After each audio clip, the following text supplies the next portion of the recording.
Oh, here we are again now, and it's like no time has passed. Gazing out upon the sunset as it sinks into the night. Many times it seemed as though a given day might be our last. Face to face with certain death, it's somehow coming out alright. I don't think that we have any cause to lament, but there's quite a lot of thrilling intent, thrilling intent, thrilling intent, thrilling intent.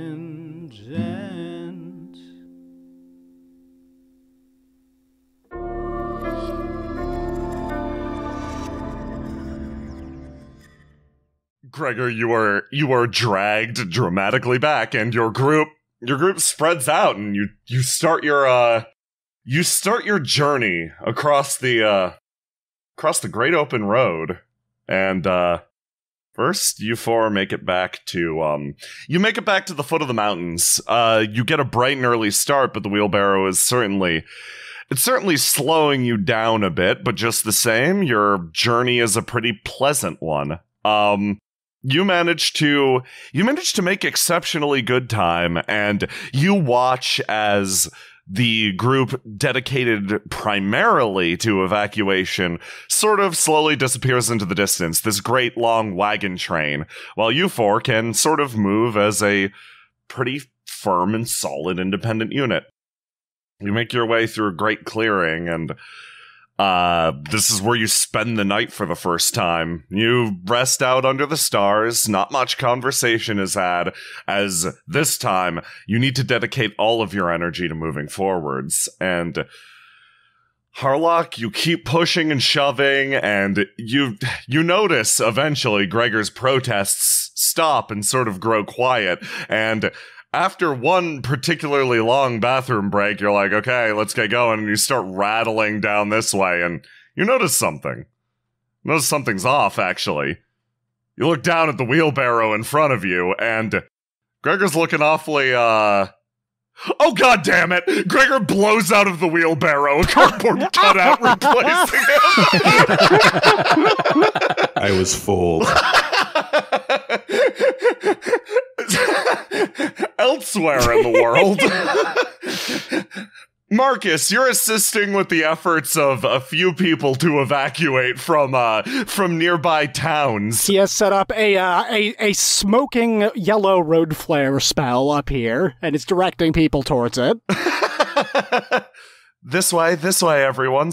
Yep, everybody move toward the smoke and exit in that direction. The group starts to, move their way out, and this one, actually. Everyone stay calm, it'll all be fine. Moves their way over and kind of looks over. Hey, thanks for all the assistance. Oh, hi, yeah, I mean, we want to do everything we can to try and keep civilian death to an absolute minimum, so... Smiles, if you need any help from, the people, sort of scattered around this place, I could put out a call. I guess that if there was anybody interested in volunteering, we have quite a few other settlements to evacuate, so more manpower never hurts. I'm gonna flash you a smile and then move back over this way. You. Can do. Also, thanks for your assistance at the warehouse earlier. Oh, yeah, no, fuck the merchantry, right? They flash you a big thumbs up and then disappear into the woods. You feel like a favor is being paid back right now, and Marcus, a smile plays across your lips. I love being owed favors. So much. Finally, a trio of people arrives back at a certain mansion. Oh boy. It was a long trip, but we did make good time. We certainly did. I won't lie. I can't believe I was tricked.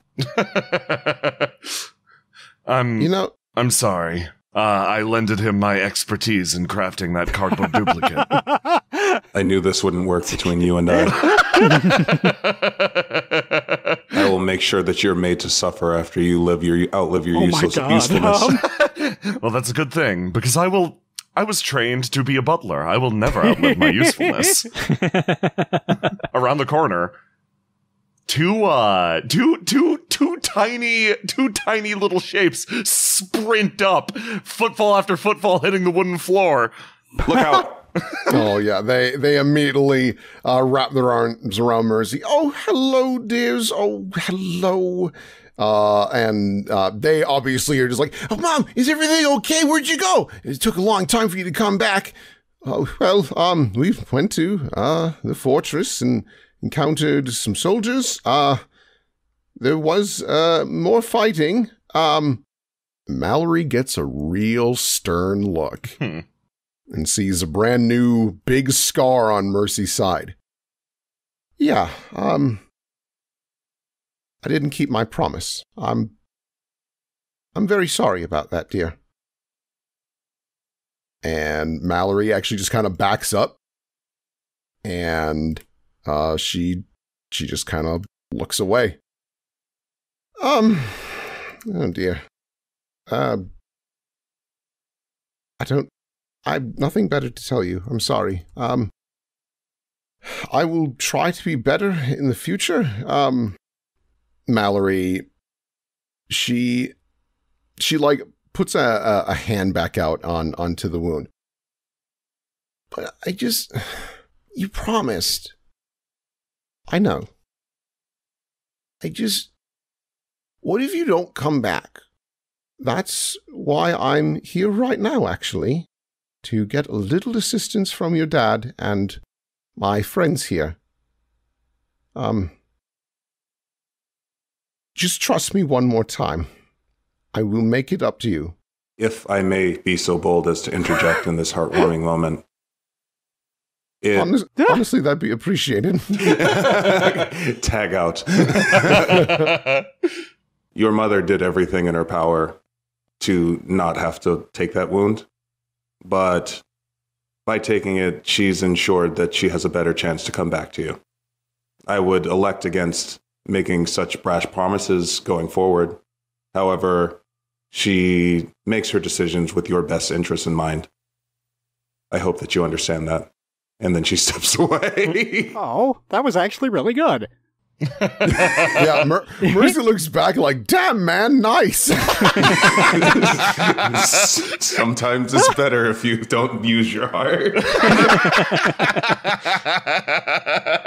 Yeah, and this is where the Faria side comes out in the kids. I guess that makes sense. And she just puts her arms on or puts her hands on her hips. But you owe us. That, you know what? Fair.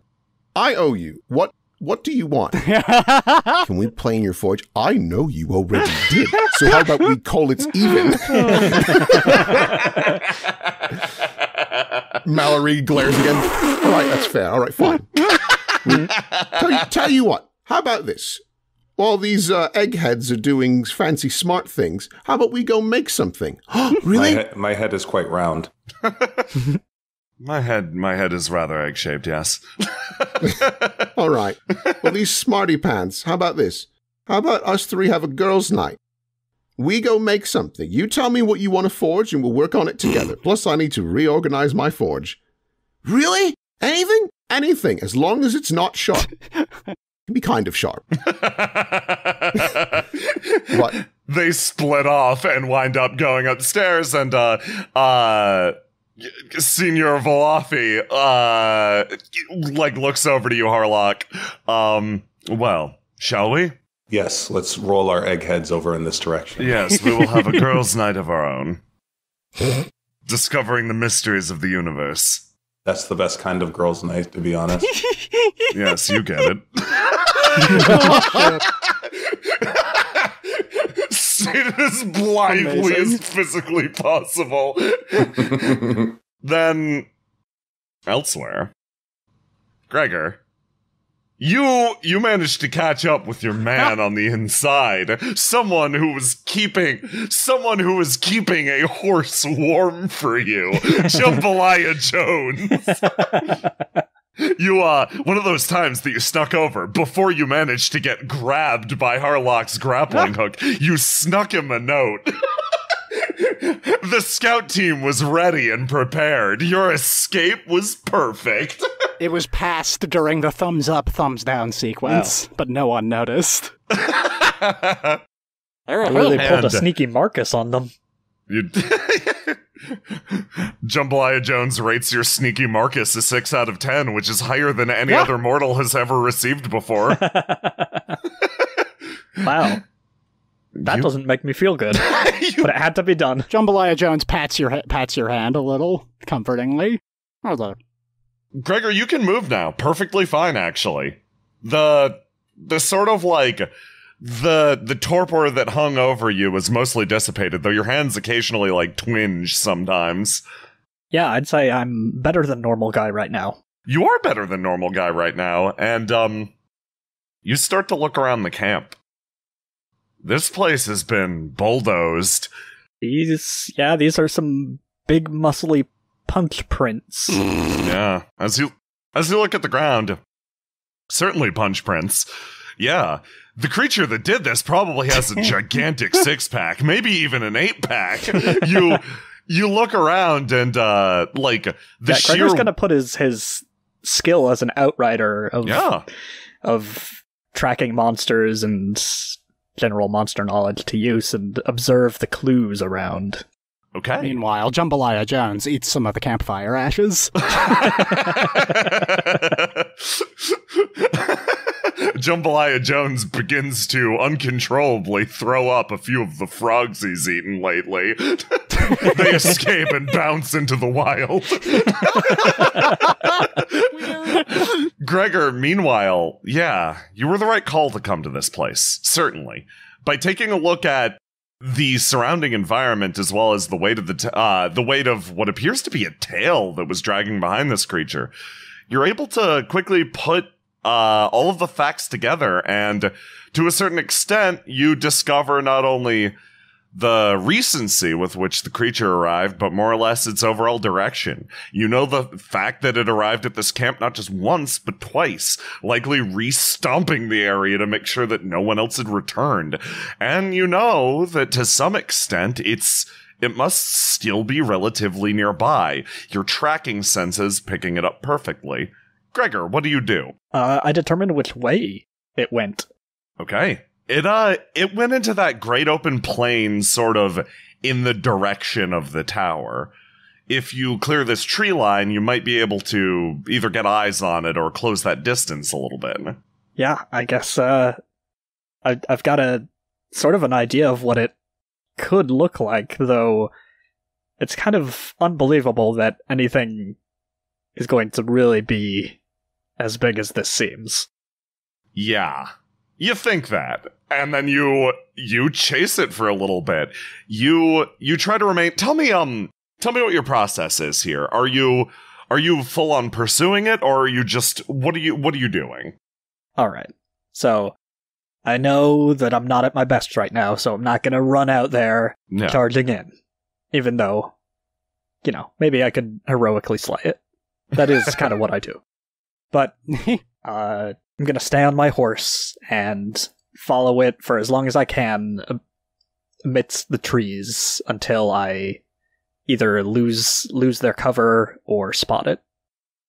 Okay, excellent. So everybody else can hang back here. In that case, you are the one that goes out. You even leave your noble confidant, Jambalaya Jones, behind, and you're in charge, Jambalaya. He salutes. With that, you head out and coughs up a cloud of soot. You head out onto the plains, and it doesn't take too long, but you see it. You see something that, by all rights, should not exist. You see something that is so improbably large, moving its way throughout the dust and the shade of the tower. You think for a second that your eyes and brain still aren't working right. You blink a few times as this giant, borderline centipede form crawls its way across, two gigantic stomping arms driving it across the surface of the plains. Gregor, what do you do? Ooh, That's about worst case scenario. I'm going to remain in cover so that as long as there's no indication that it notices me, and observe as much as I can. Ooh, okay, you're going about this. What sort of attacks it might use, where it might be weak. Gonna put all of my years as an outrider to use. Gregor, you do indeed. You got that good sweaty roll. So yes, as you scan the landscape, you try to observe as much as possible. This creature, you're not confident even. Okay, that's me speaking for Gregor in this case. Gregor's confident about everything. Yeah, no, most people would think not even the Outriders could take this thing at their full strength. Gregor might think very differently. But in most cases, just looking at this is the power of a battleship. It crawls its way across the dusty plains as if patrolling first and foremost, and it's not too long, actually, before you hear a rumble as one of the things on its shoulder discharges. Not in your direction, not anywhere close. But apparently it's firing at something. And as you take a closer look, you see a winged, shiny form sweeping down, striking at the creature, and then disappearing back into the tree line. You simply sit, watch, and observe that for a while as the creature doubles back, goes over to the other line of trees, and initiates pursuit. Now I have to ask Gregor, what are you doing? See, I had a dream kind of like this, where that angel regrew a body, and it threw a sword, and then I passed out real hard. It's a good thing I came here to check this out, because this is a new development. Alright, if I've gathered all the information that I can manage, I'm going to head back. So, this is the part where your Outrider training comes in. Or you, Jackson, you and your common sense come in. Do you believe you've gathered all the information you can without pushing things? Without pushing things? Oh, sorry. You decide when you go back. Yeah. Gregor spend some time watching, seeing if that other angel will come back and if they'll fight anymore. The engagement does sort of stretch on, and eventually it seems like it extends back to the city itself at the base of the tower. And then there's just silence. Okay. If I've seen it try and fight against this weird angel creature, then at least I've got some idea of what it'll do when attacking. And the Outriders, if they were all still alive, we could probably take this thing down. Oh yeah, easily. Totally. But